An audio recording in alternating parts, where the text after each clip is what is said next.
Hi అండి, welcome to cherry tailoring tips and hacks. ఈరోజు మనం పప్పు hand సీవ్లెస్ blouse full hands full cutting అనేది ఎలా చేసుకోవాలి ఏంటనేది మీకు ఈ వీడియోలో చూపిస్తానండి. ఇదిగోండి మీటర్ ముక్క అయితే తీసుకున్నాను అనమాట. నేను ఈ పీసు ఇలా రెండు డబల్ పొర మీద వేసేసుకొని మనం విడి పొరలు వచ్చేసి అవతల వైపుకి జాయింట్ పొరలు వచ్చేసి మన వైపుకి వేసుకోవాలి. ఇలా వేసుకున్న తర్వాత ఇప్పుడు మనం కొలతలు అనేవి ఒక పేపర్ మీద నోట్ చేసుకుందాము. మనకి బ్లౌజ్కి కొలతలు అనేవి ఎలా తీసుకోవాలో తెలుసుకుని నార్మల్ బ్లౌజ్కి మనం ఎలా అయితే తీసుకుంటామో అలాగే తీసుకోవాలన్నమాట.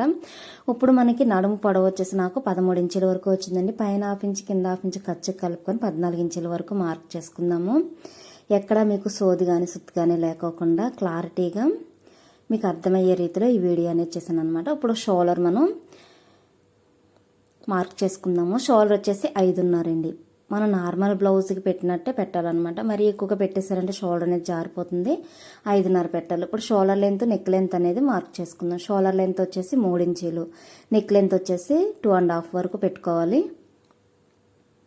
ఇలా మార్క్ చేసుకున్న తర్వాత మనం షోల్డర్ ఎంత అయితే పెడతామో దానికి ఇంకొక హాఫ్ ఇంచ్ కలుపుకొని ఆమ్ డౌన్ అనేది మార్క్ చేసుకోవాలి. ఇప్పుడు ఇలా స్ట్రైట్ లైన్ అనేది డ్రా చేసుకుందాము. ఆమ్ డౌన్ వచ్చేసి నేను 6 ఇంచెస్ వరకు పెట్టుకున్నానండి.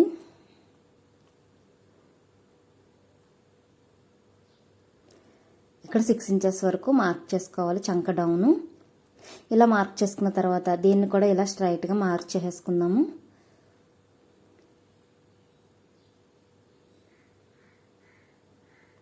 ఇప్పుడు మనకి నడుము లూజ్ వచ్చేసి నాకు 18 ఇంచీల వరకు వచ్చింది. 18ని 2 భాగాలుగా చేయాలి కదా. 2 భాగాలుగా చేస్తే మనకి 9 ఇంచీలు కదా. 9 ఇంచీలని ఇక్కడ మార్క్ చేసుకుందాము. ఇక్కడ 9 ఇంచులు మార్క్ చేసుకొని 2 ఇంచులకి ఖర్చుకి కలుపుకుంటున్నాను నేను. మీకు 1.5 కలుపుకున్నా సరిపోతుంది. నేనైతే 2 ఇంచుల వరకు కలుపుకున్నాను. ఇప్పుడు చెస్ట్ లూజ్ మార్క్ చేసేటప్పుడు మనకి ఆమ్ డౌన్ క్రింద ఒక హాఫ్ ఇంచ్ క్రిందకి మార్క్ చేసుకోవాలి. చంకకి స్ట్రైట్గా మార్క్ చేయకూడదు. నాకు చెస్ట్ లూజ్ వచ్చేసి నాకు 22 ఇంచుల వరకు వచ్చిందండి. 22 ఇంచులు 2 భాగాలుగా చేస్తే 11.5 కదా.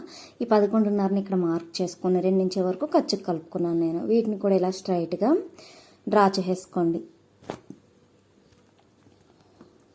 ఇలా డ్రా చేసుకున్న తర్వాత ఇప్పుడు బ్యాక్ నెక్ పొడవు వచ్చేసి నాకు 4 ఇంచుల వరకు వచ్చింది. మనకి ఖర్చు కలుపుకోవాలి కదా.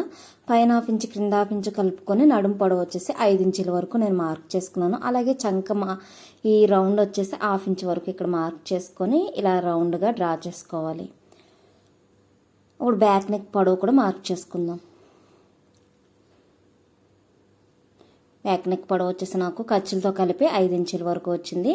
ఈ 5 ఇంచుల్ని ఇక్కడ మార్క్ చేసుకుందాం. ఇలా మార్క్ చేసుకున్న తర్వాత ఇప్పుడు పైన మనం నెక్ లెంత్ ఎంత అయితే పెట్టామో ఇక్కడ నడుము దగ్గర నెక్ లెంత్ కూడా అంతే పెట్టుకోవాలి. మీరు ఎక్కువ పెట్టారంటే నడుము దగ్గర బ్రాడ్ అయిపోతుంది. పైన మనం ఎంత అయితే డ్రా చేసుకుంటామో సేమ్ అదే డ్రా చేసుకోవాలి. ఇప్పుడు పైనుంచి ఇలా స్ట్రైట్ లైన్ అనేది డ్రా చేసుకోండి. షోల్డర్ దగ్గర నుంచి క్రిందకి ఈ నెక్ వరకు కూడా. మీకు స్క్వేర్ నెక్ కావాలంటే స్క్వేర్ నెక్ ఈ ప్రకారం కట్ చేసుకోవచ్చు, లేదా రౌండ్ నెక్ అయినా సరే కట్ చేసుకోవచ్చు. ఇప్పుడు రౌండ్ నెక్ కట్ చేసేటప్పుడు చాలామందికి రౌండ్ రావట్లేదు అక్క, కొంచెం వెడల్పుగా లేదా పక్కగా పోతుంది అక్క అంటున్నారు. ఇదిగో చూడండి, రౌండ్ నెక్ కట్ చేసేటప్పుడు ఇక్కడ నుంచి పొడవు వచ్చేసి 1.5 ఇంచ్ దగ్గర నుంచి ఇలా రౌండ్గా డ్రా చేసుకోండి. ఇలా డ్రా చేసుకుంటే మనకి రౌండ్ అనేది చక్కగా తేలుతుంది అనమాట.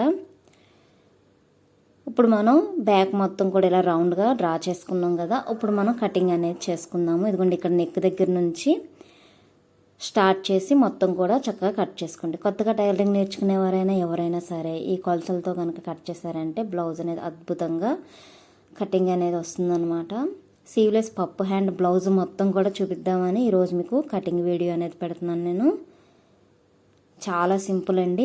ఎవరైనా సరే ఈ కొలతలతో కట్ చేశారంటే ఈజీగా కట్ చేసేయచ్చు. ఇది వచ్చేసి 28 సైజు వారిది. ఇప్పుడు మనకి బ్యాక్ అనేది రెడీ అయిపోయింది కదా, బ్యాక్ పార్ట్. ఇప్పుడు మనం మిగిలిన పీస్లో వచ్చేసి ముందుగా మనం హ్యాండ్ అనేవి తీసుకోవాలి. కానీ మనకు వచ్చేసి పప్పు హ్యాండ్స్ కాబట్టి మనం ఫ్రంట్ పార్ట్ అనేది ముందు తీసేసుకుందాము. పప్పు హ్యాండ్స్ అనేవి మీకు లాస్ట్లో కట్ చేసి చూపిస్తాను నేను. ఇప్పుడు మనకి బ్యాక్ పార్ట్ ఆల్రెడీ రెడీ అయిపోయింది కదా. ఆ బ్యాక్ పార్ట్ని తీసుకొని ఇలా క్రాస్గా వేసుకోండి. ఇలా క్రాస్గా వేసుకున్న తర్వాత షోల్డరు అలాగే చంక సేమ్ డ్రా చేసుకోవాలన్నమాట. మనం బ్యాక్ పార్ట్ ఎలా అయితే డ్రా చేసుకున్నామో సేమ్ అలాగే డ్రా చేసుకోవాలి. అలా డ్రా చేసుకున్న తర్వాత ఇప్పుడు మనకి ఫ్రంట్ పార్ట్లో ఉక్సులు పట్టి ఉంటుంది కదా, బ్లౌజ్ అనేది తీసుకొని ఉక్సులు పట్టి వైపు నుంచి కొలత అనేది పెట్టుకోవాలండి. ఎలా పెట్టుకోవాలో మీకు చూపిస్తాను. ముందుగా మనం ఇదిగోండి ఈ సైడు మనం డాట్స్ పోస్తాం కదా, ఆ సైడ్ డాట్స్ అనేవి పైన చంక దగ్గర ఖర్చుతో సహా అలాగే క్రింద క్రాస్ బెల్ట్ వరకు కూడా ఎంత ఉందో లెంత్ చూసుకొని మార్క్ చేసుకోవాలి.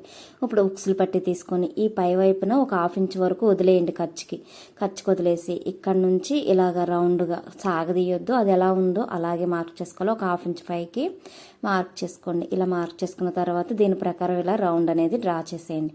ఇలా డ్రా చేసిన తర్వాత ఉక్సులు పట్టి అలాగే ఉంచేసి ఇప్పుడు ఇక్కడ క్రాస్ బెల్ట్ దగ్గర మనకి మార్కింగ్ కనబడుతుంది కదా, అక్కడ ఒక మార్కింగ్, ఒక 1/2 ఇంచు క్రిందకు ఒక మార్కింగ్ డ్రా చేసుకోండి. ఇలా డ్రా చేసుకున్న తర్వాత పైనుంచి స్ట్రైట్గా ఈ మార్కింగ్ ప్రకారం డ్రా చేసేయండి. క్లాత్ తీసేసి పై క్లాత్. ఇప్పుడు మనకి షోల్డర్ దగ్గర నుంచి చెస్ట్ పొడవు అనేది మీకు ముందుగా నేను ముందు వీడియోలో కూడా చాలా చోట్ల చెప్పానండి. చెస్ట్ పొడవు అనేది ఇలా కొలుచుకోవాలని.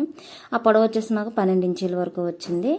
ఇక్కడ నుంచి ఇలా క్రాస్గా డ్రా చేసిన తర్వాత ఈ సైడ్ ఖర్చుల్లోకి ఇలా కలిపారనమాట. ఇలా కలిపేసుకొని ఇప్పుడు మనం కటింగ్ అనేది చేసుకుందాం. ఫ్రంట్ పార్ట్ అనేది కూడా అర్థమైంది కదా మీకు, ఎలా తీసుకోవాలి ఏంటి అనేది.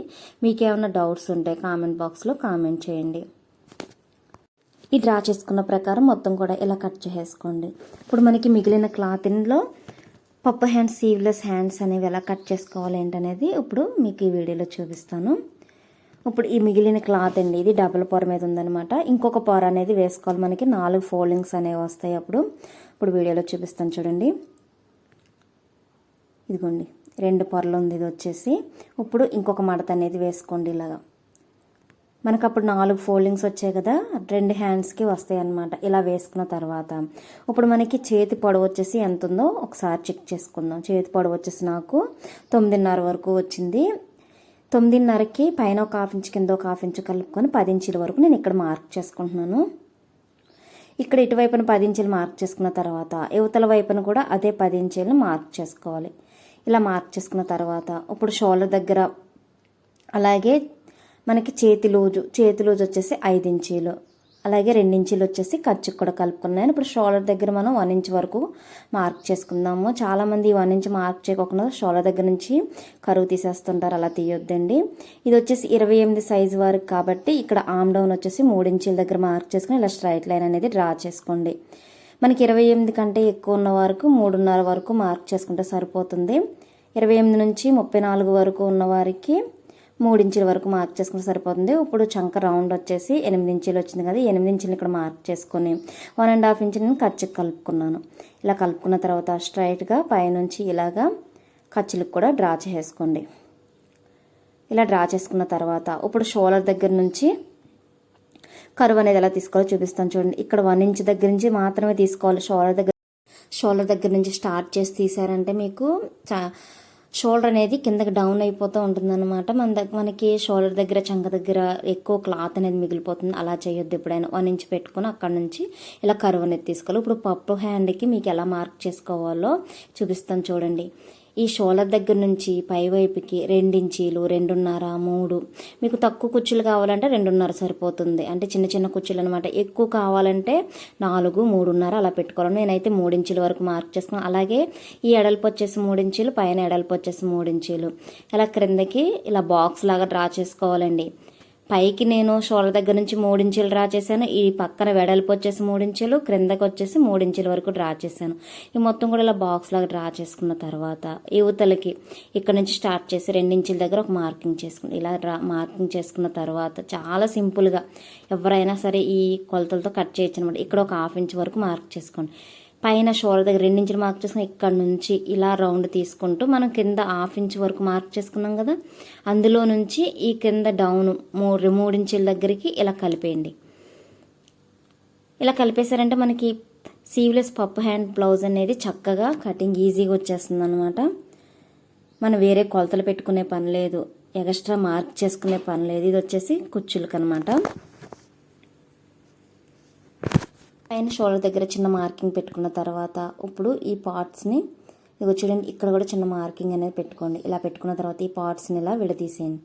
ఇలా విడదీసి మన వైపుకి ఇట్లా వేసుకోండి. ఇలా తిరగలు వేసుకోవాలన్నమాట. ఇలా తిరగలు వేసుకొని మనకి ఫ్రంట్ పార్ట్లో లోత్ అనేది తీసుకోవాలి కదా, పప్పు హ్యాండ్స్కి ఎప్పుడైనా సరే షోల్డర్ దగ్గర నుంచి అస్సలు తీయొద్దండి. ఇక్కడ నుంచి లైట్గా పట్టించి ఇలా తేల్చేయాలి. చివరికి వచ్చేసరికి చూడండి, ఇక్కడ నుంచి కొంచెం లైట్గా పట్టించి డౌన్ దగ్గర ఈ చివరికి వచ్చేసరికి తేల్చేయాలన్నమాట. ఇలా తీసుకోవాలి. లోతు అనేది మనం ఫ్రంట్ పార్ట్లో లోతు తీస్తాం కదా, అలాగే తీసుకోవాలన్నమాట. ఇలా తీసిన తర్వాత ఇప్పుడు మీకు పై క్లాత్ కూడా ఎలా కట్ చేసుకోవాలో చూపిస్తాను. బ్లౌజ్ పీస్ వచ్చేసి ఈ పీస్ ఇచ్చారనమాట మనకి. ఇప్పుడు మనకి ఆల్రెడీ క్రింద బార్డర్ కూడా వచ్చింది కదా, ఇప్పుడు విడి పార్ట్స్ వచ్చేసి అవతల వైపుకి వేసుకోవాలి. ఇది వచ్చేసి 2 పొరల మీద ఉంది కదండి. ఇంకొక ఫోల్డింగ్ అనేది చేసుకుంటే మనకి డబుల్ హ్యాండ్స్కి సరిపోతుంది అనమాట. 4 ఫోల్డింగ్స్ కింద వస్తుంది. ఆల్రెడీ మనం లైనింగ్ పీస్ అనేది కట్ చేసుకున్నాము. ఈ లైనింగ్ పీస్ని దీనిపైన వేసేసుకొని హ్యాండ్స్ అనేవి తీసుకుందాము.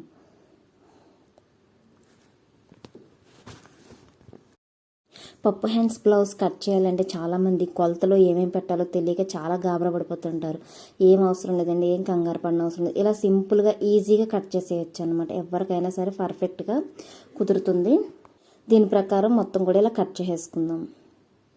ముందుగా హ్యాండ్స్ తీసుకుంటే మనకి ఒకవేళ మనకి క్లాత్ అనేది సరిపోకపోయినా హ్యాండ్స్కి అడ్జస్ట్ అవుతే మనకి బ్యాక్ పార్ట్ ఫ్రంట్ పార్ట్కి అనేది చిన్న చిన్న పీసులు అయినా సరే జాయిన్ చేసుకోవచ్చు అనమాట. ఎప్పుడైనా ముందుగా హ్యాండ్స్ అనేవి తీసేసుకోండి. ఇప్పుడు మిగిలిన క్లాత్లో మనం బ్యాక్ పార్ట్ అనేది తీసుకుందాము. ఒకవైపున మనం హ్యాండ్స్కి తీసుకున్నాం కదా, యువతల వైపున బ్యాక్ పార్ట్ అనేది ఇలా వేసుకొని కట్ చేసుకుందాం. ఆల్రెడీ మనం పీస్ అనేది కట్ చేసుకున్నాం కదండి. ఈ పీస్ అనేది దీని మీద వేసేసుకుని లైనింగ్ ఇప్పుడు మనం దాని ప్రకారం మొత్తం కూడా కట్ చేసేసుకుందాం.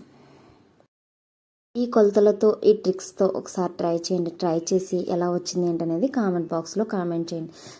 చాలా సింపుల్ కటింగ్ అండి. మనకి ఎటువంటి కొలతలో అవసరం లేదు. మీకు ఎక్కువ కుర్చీలు కావాలి అంటే 3 ఇంచులు 3.5 ఇంచులు పెట్టుకోవచ్చు. అది తక్కువ కావాలి అంటే 2.5 3 ఇంచుల వరకు పెట్టుకుంటే మనకి 4 కుర్చీల వరకు వస్తాయి అన్నమాట. అలా అడ్జస్ట్ చేసుకొని మీరు పెట్టుకుంటే ఈజీగా మీరు పప్పు సీవ్లెస్ హ్యాండ్స్ అనేవి కట్ చేసుకోవచ్చు. ఇప్పుడు ఇక మిగిలిన పార్ట్ని ఇలా క్రాస్గా వేసుకొని ఫ్రంట్ పార్ట్ కూడా కట్ చేసుకుందాము. మనం ఆల్రెడీ తీసిన ఈ లైనింగ్ పీస్ని దీనిపైన వేసేసుకొని ఇలా క్రాస్గా వేసుకోవాలండి. మనం క్రాస్ కటింగ్ చేస్తున్నాం కాబట్టి క్రాస్గా వేసుకోవాలి.